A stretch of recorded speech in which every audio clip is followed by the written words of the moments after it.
Nandito ako ngayon sa dati nating farm dito sa Binyan, Laguna. Ayan yung itsura niya ngayon. At ayun nga, no, kukunin ko lang yung mga tab natin kasi binenta ko tong mga tab natin. At ayun, diretso deliver ko na yan doon sa umorder. Dito lang din yan sa Binyan, Laguna. So yung mga kasang, no, dadalhin ko nga yung ating mga yung mga tab natin. Yan, grabe punong-puno, buti nagkasya. May bumili na nung 11 pieces tapos may mauwi pa akong 10 pieces pero may na rin yan, naka-reserve na rin yan. So dali muna natin dito sa kay Sak Molly dito sa Binyan lang. Malapit lang naman dito 'yon. Tapos ayun, may mga isda rin siya doon. So yun, may pagkakataon tayong sumilip sa isang breeder ng mga molly. Tingnan natin kung anong mga meron siya doon at kung may mga binibenta siya doon. At balita ko magaganda rin ang mga isda niya doon. So ayun, biyahe muna tayo papunta doon. Alright?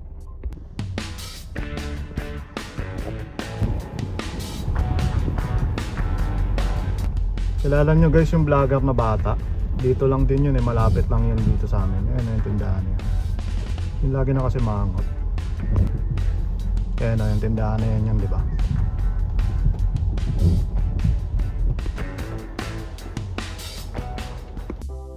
At ayun, nandito na tayo sa bahay ni Sir Sak at nakikita ko nga yung mga tab niya ng mga isda doon sa bandang likod.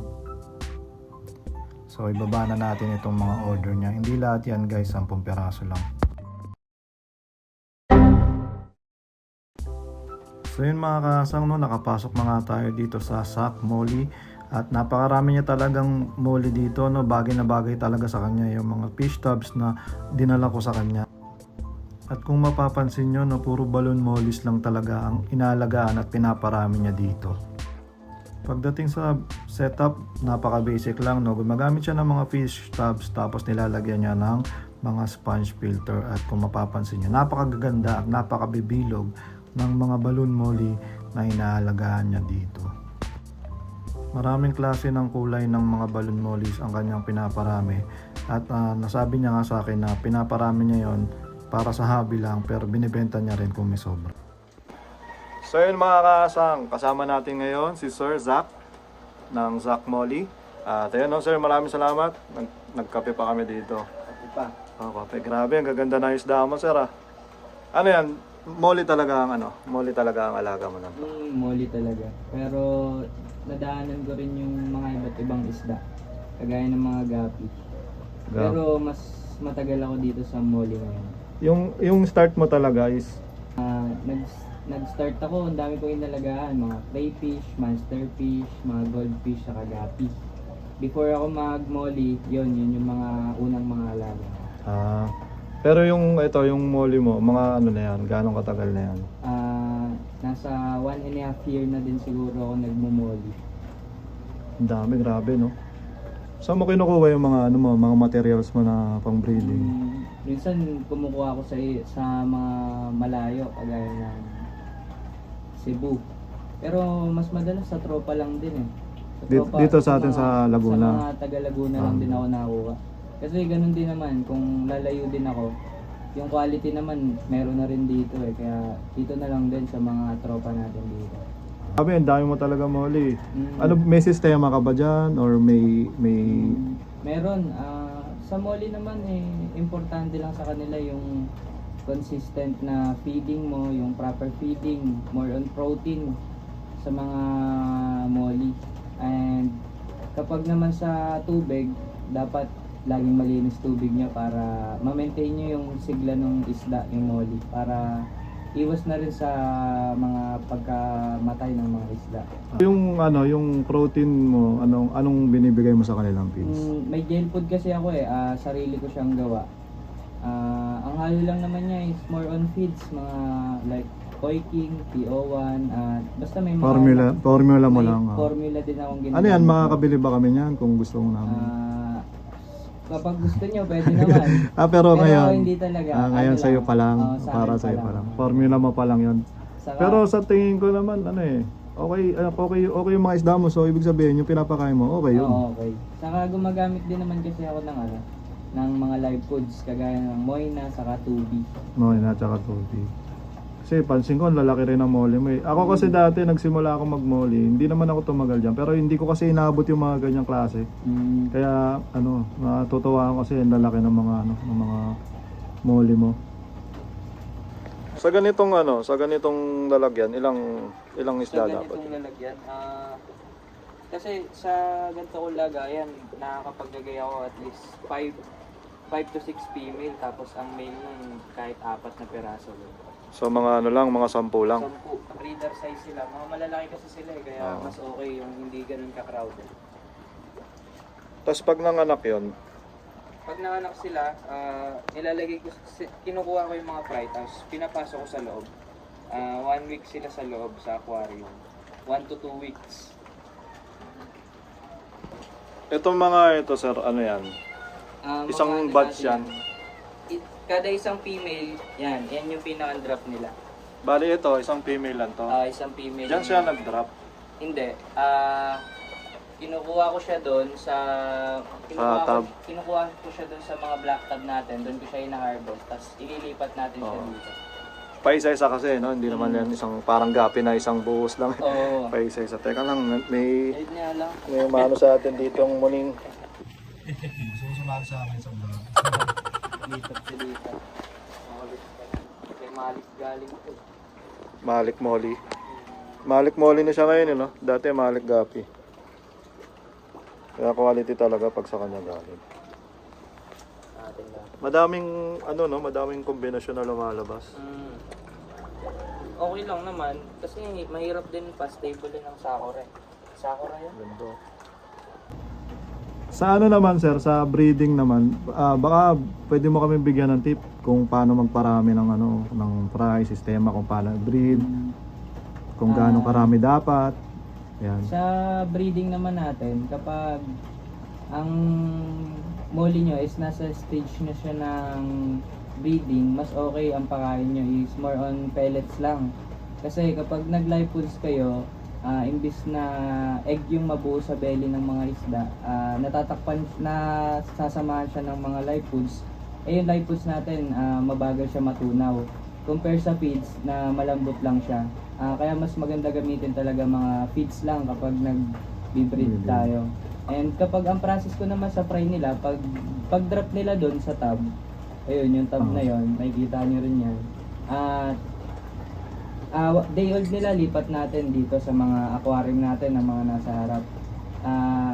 2 to 3 weeks silang nandito hanggat hindi nila kayang hanggat hindi pa sila kayang kumain ng mga tubi, hindi ko pa sila nililipat dito sa grow out natin. Ito yung grow out natin. Ang size naman natin sa mga day old to 3 weeks natin, 15 gallon yung gamit natin. And pag naman naglipat tayo, sa 78 liters natin sila nililipat hanggang mag-juby size sila. Ayun lang naman ang Tapos, process. tapos yung Juby size, ano na yun, ano bang ginagawa mo sa mga nabibreed mo? Sa mga juby size natin, kapag na-meet na nila yung pinakang maximum size nila na juby size, dun ako nag-start na pwede nang i-out, pwede na natin Nagbebenta ka i-market na rin. natin yun. Kapag naman di naman market, stay lang sila dito. And mas okay kasi mas tumataas ang presyo kapag mas lumalaki. Tama, very good. Ito, groom mo to. Ganda. Pero hindi ka sumasali sa mga show. Bihira. Bira. Bihira. Ayan.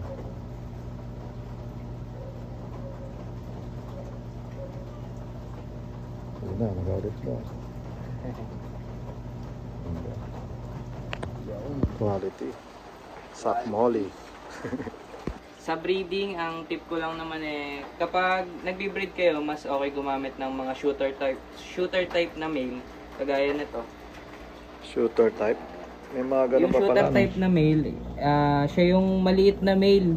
Kasi kapag mas maliit na male yung gamit mo, mas maganda yung pag-breed niya sa female kasi mas nakakagalaw siya ng maayos sa female kapag nagbi-breed sila. Kahit hindi bilog na bilog. Kasi yun ang hindi ginagamit ko, hindi ko ginagamit sa breeding. Kasi kapag bilog na bilog yung male, tapos halos kasing laki siya ng female, halos hindi na siya makasundot ng maayos sa female. So mas maganda yung ganyan, yung mga... Yan, yung maliliit lang, mga payat as in lang. shooter type lang talaga sila. Pero ang lalabas sa kanila, magaganda Mga pa rin. magaganda. Female kasi talagang bilog di ba? Maglalabas at maglalabas siya ng mga groomable, mga Ganun potential pala na yun. male. Paano kunyari may lumabas na mga long body? Kal yun. Pag mga long body kal yun, alis agad. Meron talagang lalabas. Kahit Meron talaga, bilog-bilog. kahit makailang outcross kayo, Meron, may lalabas meron at pa may rin. lalabas. Sortihan lang talaga yung makapagpalabas ka ng halos lahat short body. Okay. Yun lang naman yan sa breeding. Okay, salamat. Sana ano, ito may bibigay kasi daw sa akin si Sir. Panimula natin. Tingnan natin kung ano, no, tingnan natin kung mapaparami natin. Dahil ang dami ko rin nakuha talagang tips sa kanya ngayon at medyo matagal-tagal ako napatambay dito. Meron tayong panimula.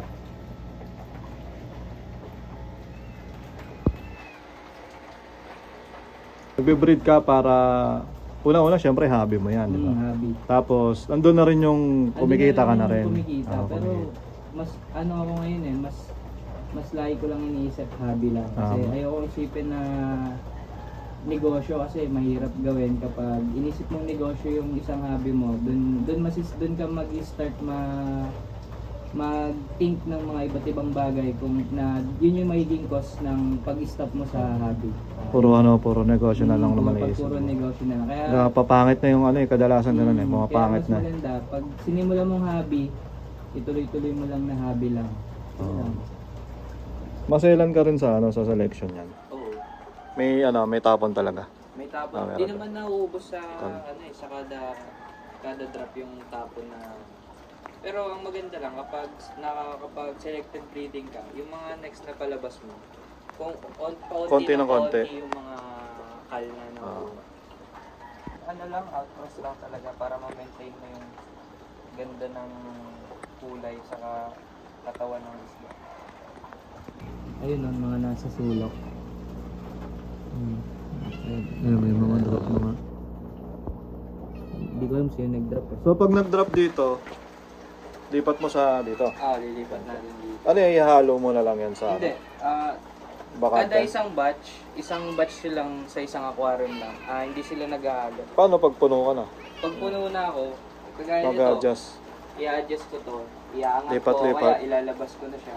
Kailangan nahanapan mo talaga tong Oo, mga to may nang sila specific lang. lagayan talaga sila. Kasi mahirap kapag kunwari isang batch nito, ihahalo ko sa nauna. Hindi ko sila, dyan kasi ako nakakuha ng Mga pang F- outcross, pang F1, F1, F1. mga ganun. Mga jeans nila, di mo matatandaan. No? Yun, kailangan kong matanda. Pag ano ba, kunyari yan, nag-drop. Paano mo masasabing isang batch na tapos na yung drop? Kapag isang batch tapos na, napapansin ko lang, yung female, nakakagalaw na siya ng, kasi ang female pag nagda-drop, ano siya, para siyang stress drop tawag sa kanya, lumulubog siya, naka-clamp fin o kaya nakalubog lang. Pag nakita kong sobrang okay na yung galaw niya, Ayun tapos na, lumalangoy lahat na. ng fry nasa taas na, pwede na Nakahiwalay ilipat na. yun. Tapos na siya no? Tapos Mga usually, gano'ng katagal yan nag-drop? ano lang naman, sa isang buong araw, stable na ulit yung... Araw lang din. Parang gapi lang din, no? Gapi lang. Ba't yung sa akin yung molly ko, hindi ko na kasi natututukan yun eh, ano?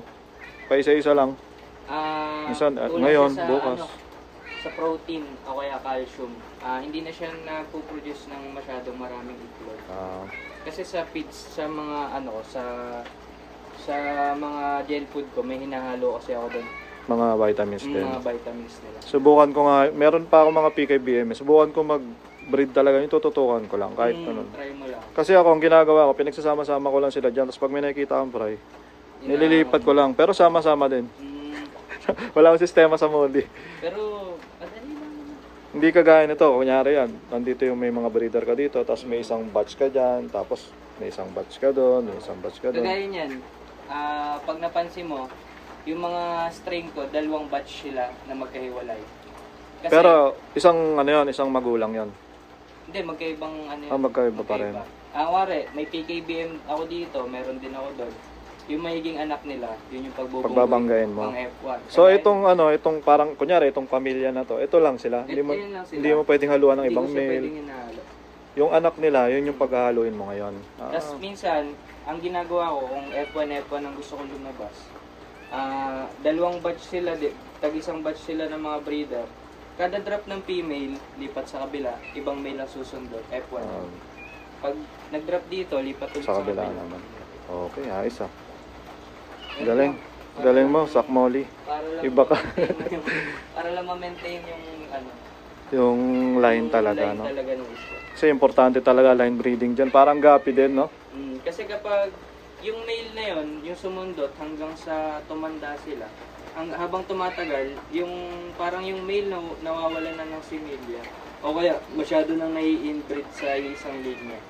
Okay. Nalulusaw talaga yung anak. So, Hindi siya- pag ganun, palit ano na? Palit talaga. Palit male. Palit lang. lahat. Hindi, Male lang, male Kasi lang. kahit ano doon, male or female, pwede Palit mo silang i-cross sa iba, sa Oo. ibang linya na daw. Pag hindi na sila, okay na dalawa. Okay. Ito kasi bata pa to, ano lang to, nasa 4 months. 4 months lang, grabe, ang laki na. Ang laki. Ayos.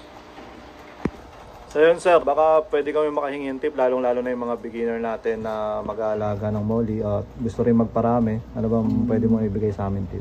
Tip ko lang naman sa mga baguhan sa hobby na to is unahin nyo yung lagayan before kayo bumili ng mga isda.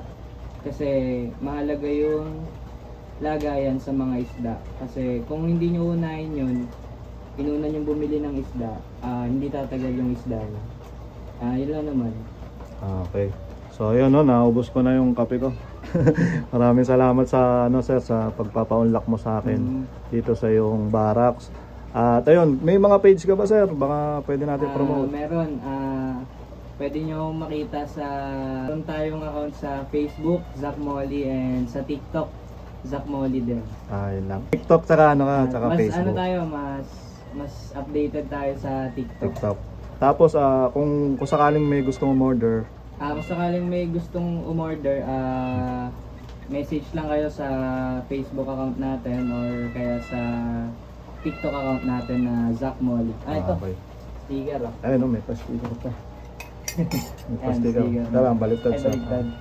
Baka pwede makahingi rin ako ng sticker sir. Oo naman, sir. Ayun, no, Zack Molly. Sa akin na pala to. Ayan, salamat. So yun, grabe. May pakape pa tayo dito. Ayan, shoutout ko. Shoutout. Sino to? Girlfriend ko. Ang girlfriend. Ang pangalan ng girlfriend mo sir? Shoutout sa girlfriend ko, Cristel Frigonero. Crystal finger. Finger ka pa. Ang dami dito Kanina ko pa nakikita to yung picture na to. Nahiya lang ako magtanong. Pero obvious naman talaga. Okay. Yan ang pinaka-importante sa lahat ng mga sticker natin. Ito mga kaibigan natin yan, ng mga nagmamoli din. Mga puro molly rin karamihan, no? Molly natin yan. Ano dito. Mga bago sa Mga nabibilan mo, tsaka yung mga tropa mo nakikilala mo. So, yun sir, maraming salamat. Sa aking pagbisita dito sa farm ni Sir Zack Molly, napakarami ng aking natutunan sa pag-aalaga at pagpaparami ng mga molly. Hindi lang pala sila basta-basta pinaparami at inaalagaan. Kailangan din dedicated ka sa iyong ginagawa at bibigyan mo sila ng maraming oras. Malaking bagay din na meron kang sistema para sa iyong pagpaparami. At ang pinaka-importante sa lahat ay masaya ka sa iyong ginagawa. So yun mga kasang, sana nag-enjoy kayo sa video na to. At kung gusto nyo pa ng mga ganitong klaseng videos, type nyo lang ang yes sa ating comment. At ayun tignan natin kung may mapupuntahan pa tayong iba. Sa mga gusto naman dyan na malalapit lang sa akin na gustong mapuntahan din, open naman tayo sa collaboration. At yun, tapusin muna natin yung video na to. Maraming salamat sa mga nanood. Peace out. Peace out.